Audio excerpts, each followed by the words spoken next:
শেখ হাসিনা অবশ্যই আসবেন। কেন আসবেন? কারণ এই দেশ তার বাপের, এই দেশ তার। আমি আপনাকে বলেছিলাম না, আমি আপনাকে বলেছিলাম কিনা যে পৃথিবীতে কেবল একমাত্র মানুষ যে বলতে পারে এটা আমার দেশ এবং আমার বাপের দেশ। আমরা বলতে পারি আমার দেশ, আমাদের দেশ, কিন্তু আমার বাপের দেশ বলতে পারবো না। শেখ হাসিনা তা পারেন। তিনি এই দেশে আসবেন না, কে? যে ভাবির পোলারা থাকবে। আওয়ামী লীগ এই দেশে থাকবে না তো সাইদি নিজামীর দল থাকবে, আর ছাত্রলীগ কি বসে বসে মোয়া খাবে? আর আওয়ামী লীগ যারা করে বসে বসে কি গল্প করবে? স্বাধীনতা বিরোধী দলের এই দেশে থাকবে, আর আওয়ামী লীগ বুঝি 17 বছর বসে থাকবে আশা করেন? বাংলাদেশ আওয়ামী লীগ বিএনপির মতো 17 বছর বসে থাকার দল না। বাংলাদেশ ছাত্রলীগ 17 বছর অপেক্ষা করার দল না। শেখ হাসিনা যদি ডিসেম্বর মাসে ডিক্লেয়ার নাও দিতেন, তাও 27 সালে এই সরকার থাকতো না। আর এখন তো আরো থাকবে না। নিশ্চিত থাকেন 27 সালে এই সরকার থাকতেছে না। অন্তত তারেক রহমানের মুসলেকা সরকার থাকতেছে না, এটা লিখে রাখেন আপনারা। এখন বলুন তাহলে কি আওয়ামী লীগ ক্ষমতায় আসবে? আমি তো বললাম না, দেখেন কে আসে, দেখতে থাকেন। দেখতে থাকেন ক্ষমতায়। আপনাদের পরিচিত মুখেরাও চলে আসতে পারে ক্ষমতায়। দেখতে থাকেন। আওয়ামী লীগ তো আসবেই, এটা তো কোনোই সন্দেহ নেই। ঠেকাইতে পারবেন আপনি? আমার ভাবির পোলারা যদি এমপি হইতে পারে, যারা মেম্বার হইতে পারে না, সাকি জোনায়েদ সাকি, যে 5টা ভোট পাবে না, সে যদি উপদেষ্টা পরিষদে যাইতে পারে, এমপি হইতে পারে, তাহলে আওয়ামী লীগের লোক কি করছে আপনারে? আওয়ামী লীগের 5 থেকে 6 কোটি মানুষ আওয়ামী লীগের নেতা কর্মী এবং সমর্থক। আপনি সেই দলকে নিষিদ্ধ করে টিকে থাকবেন? এবার বলতেছে যে বিদেশিদের কোন কোন দেশ শেখ হাসিনাকে সহযোগিতা করবে, এটা তো আপনি এখনই বুঝবেন না। সবই যদি আগেই বুঝে যান, তাহলে তো ঠেকাই ফেলবেন। আপনি যদি আগেই জেনে যান যে মেসি কোন দিক থেকে গোলটা শুটটা নিবে, ক্রিস্টিয়ানো রোনাল্ডো কোন দিক থেকে হেডটা নিবে, তাহলে তো আপনি যাই নিয়ে গেলেন পেনাল্টি কিকটা ডাইনে মারবে না বায়ে মারবে, এটা যদি আগেই জেনে যান, তাহলে তো সবই শেষ। দুর্বল গোলকিপার হইলেও তো ঠেকাই দিবেন। তো এগুলো আপনি জানতে পারবেন না। ভারতের কাছে মনে করেন? ভারতের খুব বোকা মনে করেন না? ভারত খুব ধীরে সুস্থে মাটির নিচ দিয়ে, ওই যে গ্রামের বাড়িতে ঘর দেখেছেন, ঘর লেপে যখন দেখবেন মাটির নিচ দিয়ে একটা পোকা যায়, যখন যায় খালি ওই যে শিরশির করে যায়, দাগ হয় আর মাটি ফেটে যায়, পোকা আর দেখা যায় না। আমরা ওটা বলি উড়সিঙ্গে। জাহানপুর জেলার লোকজন, গ্রামের লোকজন বলে মাটির নিচ দিয়ে যায় আর দেখা যায়।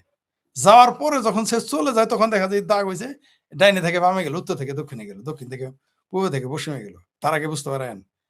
তো ভারতকে আপনি বুঝতে পারবেন না। আপনি বুঝেন না যে ভারত সারা পৃথিবী নিয়ে খেলেছে। সে বাংলাদেশ নিয়ে চিন্তা করার তার সময় আছে? শুধু শুধু পাকিস্তানকে নিয়ে পড়ে থাকার তার সময় আছে? ইউরোপীয় ইউনিয়ন তার সাথে চুক্তি করে, অস্ট্রেলিয়া আসে, নিউজিল্যান্ড আসে, জাপান শেষে আইসা বলতেছে আমার বড় ভাই, আমেরিকা আসে, দুবাইয়ের সুলতান উইদাউট নোটিশে চলে আসে, ইরান তারে বলে যে ভাই বাঁচাও, আপনারা যত চাপাই মারেন। তো সেই ভারতকে আপনি বুঝবেন কি করবে? আমেরিকারও বিশ্বাস করা যায় না। সে সকালে যদি আমার পক্ষে থাকে, বিকালে আপনার পক্ষে, বিকেলে যদি আপনার আমার পক্ষ ছেড়ে দিয়ে আরেকজনের পক্ষে যাবে, আমেরিকার কোনো ট্রাস্ট করতে পারবেন আপনি সে কার পক্ষ নিবে?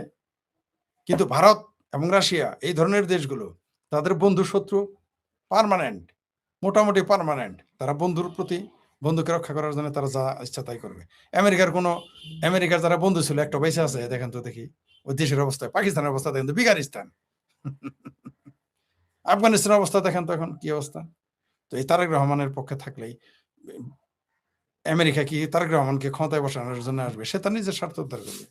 তার স্বার্থ উদ্ধার করা শেষ, তো এখন আর দরকার নেই তো আপনার। ভাঙা কুলাতে যখন ময়লা ফালানোর পর কি কুলাটা কোথায় ফেলেছে? ঢিল মেরে ফেলে দেয় বিভিন্ন জায়গায়। তারেক রহমানের দশা তাই হবে। আপনাকে মনে করেছেন শেখ হাসিনা এমনি ডিক্লেয়ার দিয়েছে শূন্যের উপরে?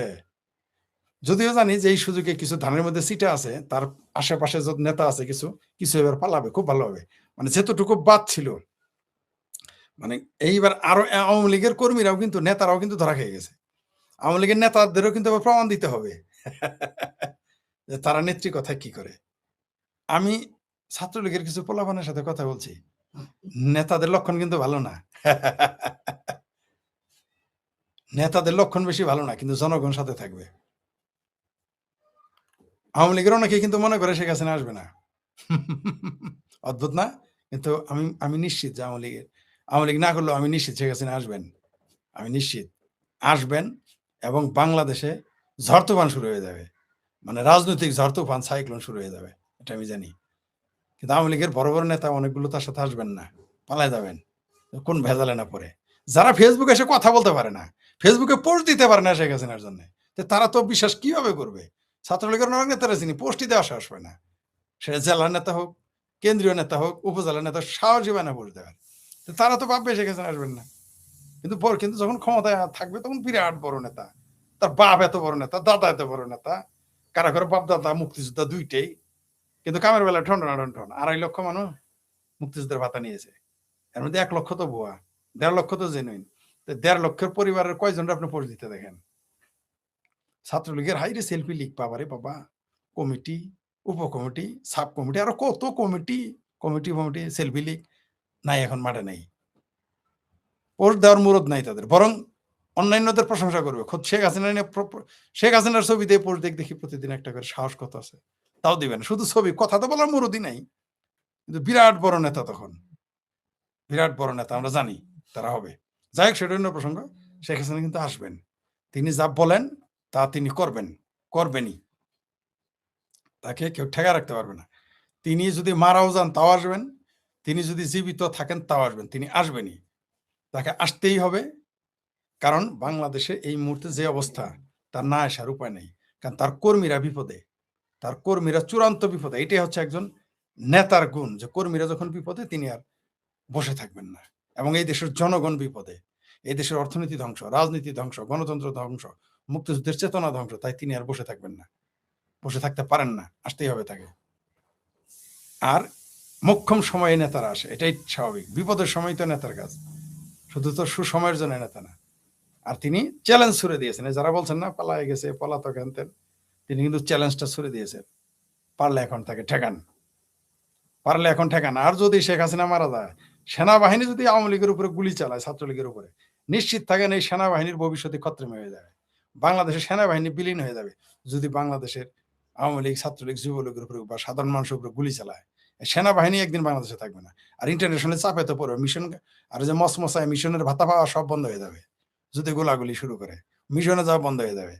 তারা ষড়যন্ত্র করতে পারে, কিন্তু আওয়ামী লীগের আর্মির ভিতরেও তো মুক্তিযুদ্ধের পক্ষের মানুষ রয়েছে, তারা তো বসে থাকবে না। আওয়ামী লীগের ভিতরেও তো রয়েছে না, আওয়ামী লীগের ভিতরে, আর্মির ভিতরেও তো আওয়ামী লীগের লোক রয়েছে। কম হতে পারে, সংখ্যা অবশ্যই কম, কিন্তু আছে তো, তারাও তো বসে নেই। ওই যে 3 জেনারেলের কথা একদিন রটাইলেন, তারাও তো বসে নেই। ওটা তো বাইরের জেনারেল, ভিতরেও 2-4 জন তো থাকতে পারে। সেনাবাহিনী সবই তো রাজাকার আলবদর হয়ে জানি, যতই আলী, ওমর, বক্কর, ওসমান, ফাতেমা, তারপর আয়সা ব্রিগেড বানান, কোম্পানি বানান, 2-4 জন তো মুক্তিযুদ্ধের পক্ষের লোক আছে, তারা তো বসে নেই। পুলিশ তো রেডি হয়েই আছে। বাংলাদেশে খেলাটা তো দেখাবে বাংলাদেশের পুলিশ আগামীতে। পুলিশের ইয়ার কি মনে করেন, হাতি যেমন ভোলে না, পুলিশও তেমন ভুলবে না।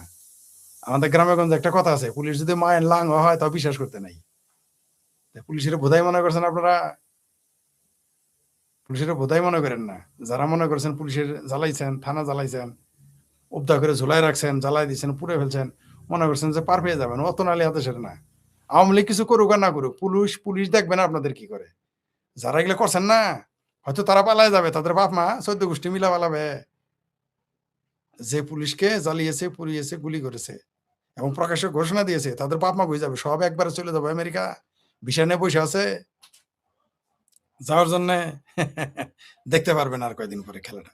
তবে ধরেন হচ্ছে শেখ হাসিনা এই ঘোষণা দিয়ে খুব ভালো কাজ করেছেন। এই 5 মাসে, এই ডিসেম্বর আসার আগে মাঝখানে প্রায় 5 মাস রয়েছে, দেখবেন এর মধ্যে কি কি ঘটে আর কি কি রটে, আর কারা কারা পালায়, কারা কারা থাকে দেখবেন। তো ভাবির পোলারা, শেখ হাসিনা চলে গেলে, হেলিকপ্টারে গেলে তো বলো পালাই গেছে, তো তোমরা যখন পালাই যাবা তখন আমরা কি বলবো, হিজরত করছো, সওয়াবের কাম করছো বলবো, তাই না? আর জামাতিরা, বিএনপি মনে করেছিল যে জামাতের সাথে ঐক্য করলে যে তাদের বেজায় ফায়দা হবে, কিন্তু ফায়দা কিন্তু ছুড়াই দিবে জামাত। জামাত এই তালাই ছিল যে বিএনপি নামক সংগঠনটাকে ধ্বংস করে দিবে, ধ্বংস করে দিয়ে তারা বিরোধী দলে থাকবে সারা জীবন। এই প্ল্যানই তারা আগাচ্ছে এবং এখনো ওই কাজই করতেছে। বিএনপির অর্ধেক তো জামাতি, বিএনপির অর্ধেক লোক তো জামাতি। আওয়ামী লীগেই 10-20-15-20% জামাত হয়ে গেছে, আর তো বিএনপি তো অর্ধেক সরাসরি জামাত। তারপরে 50% যে আছে সেটাও জামাতের কোলে উঠে বসে আছে কিনা কিভাবে জানলেন? জামাত এটাই চাচ্ছিল, জামাত লাভবান হয়েছে। আর যারা চিঙ্কুবাম আছেন খুব ফাল পারছিলেন যে শেখ হাসিনা চলে গেলে নাচবেন, হারমোনিয়াম দিয়ে গান গাইবেন, গান গাওয়া বাড়াইছেন এখন, ওদিসির দোকানে আগুন লাগাইছে না? রাজনৈতিক শক্তি যদি আপনার না থাকে, কোনো সাংস্কৃতিক চর্চা আপনি করতে পারবেন না। প্রশ্নই আসে না। আগে রাজনৈতিক শক্তি থাকে। অনেকেই বলে সাংস্কৃতিক কর্মকাণ্ডের মধ্যে গিয়ে আমরা মৌলবাদ উত্থান। জি না শোনার চান? আপনাকে রাজনৈতিক ক্ষমতাই আপনার নাই, আপনি সাংস্কৃতিক কর্মকাণ্ড করবেন কেমনে? আপনার সিনেমা হল নাই দেশে। ১২০০ সিনেমা হল ছিল। এখন ১২০ টা আছে কিনা সন্দেহ। যাত্রা নাই, নাটক নাই, গান নাই, বাদ্য নাই। এখন গান গেলে আপনি আগে হাটে ঘাটে মাঠে দেখতাম বয়াতিরা গান গাইতো। এখন পান আপনি খুঁজে ধরে চুল কাইটে দেয়, দোতরা ভেঙে ফেলে। গান গাইতে দেয় না। ওয়াজ বাসে এখন ওয়াজ বাজে। আগে বাসে শুনতাম গান, এখন বাজে ওয়াজ। আরে ভাই, মডেল মসজিদ আওয়ামী লীগের বানানো মডেল মসজিদে সাঁইদির ওয়াজ বাজে। আমার সরিষাবাড়ি এলাকায় বাজছে ৪৫ মিনিট। তারপর আমি বললাম কি করে? শুরু হতেই ১০ মিনিটের সময় আমারে ফোন দিয়েছে। ৪৫ মিনিট সাঁইদির ওয়াজ বেজেছে আমাদের সরিষাবাড়ির মডেল মসজিদে। আপনি জানেন? তো জামাত এরকম শিয়া না। যাই হোক, বিএনপিকে খেয়ে ফেলবে অজগরের মতো। ওই চিঙ্কু বামের বাংলাদেশে ২০২৪ ৫ই আগস্টে বাম রাজনীতির কবর হয়ে গেছে। শেষ। বাংলাদেশে আর বাম রাজনীতি কোনদিন বিন্দুমাত্র যাও ছিল, এখন মাইনাসে যায়। আগে তো তাও একটু ১-২% ছিল, মানে প্লাসে ছিল, এবার মাইনাসে যাবে ধীরে, ধীরে। আর কোনদিনই দাঁড়াবে না। কোনদিন আর আওয়ামী লীগই দাঁড়াইতে দিবে না। দিবে আপনাদের? বহুত তো ফাত্রামি করছেন আওয়ামী লীগের লগে। ছিঁড়তে পারবেন না। মুরগির পশম নিজেরা একেবারে কত কিছু ফোড়ানি দেখেন। সানলাই কুত্তার নাম বাগা। সারা দুনিয়া, সারা বাংলাদেশে ২০০০ লোক, তার চাপা কি এখানে? সারাদিন শেখ হাসিনার বিরুদ্ধে বয়ান, সারাদিন বঙ্গবন্ধুর বিরুদ্ধে, সারাদিন ছাত্রলীগের বিরুদ্ধে বয়ান। সারা বাংলাদেশে তার নাই ২০০০ লোক। ওই চাপাতে দেশ চলে না, দেখতে পারবেন। ডিসেম্বরেই দেখেন খেলা জমে গেছে। তবে বাংলাদেশে তিনি এই ঘোষণা দেওয়ার পরে ৳১ বিনিয়োগ হবে না এই দেশে। এই ৬ মাস অন্তত হবে না। আর হবেই না এই দেশে বিনিয়োগ। কেউ বিদেশি বিনিয়োগ কোনোদিনই আসবে না। দেশেই কেউ বিনিয়োগ করবে না। আর প্রত্যেক মানুষের অর্থনৈতিক অবস্থা খারাপ। তাই শেখ হাসিনার সমূহ সম্ভাবনা রয়েছে, এবং সম্ভাবনা তিনি তো আসবেনই, কোনো সন্দেহ নেই। এবং আপনি তাকে ঠেকাইতে পারবেন না। সেনাবাহিনী দিয়েও না,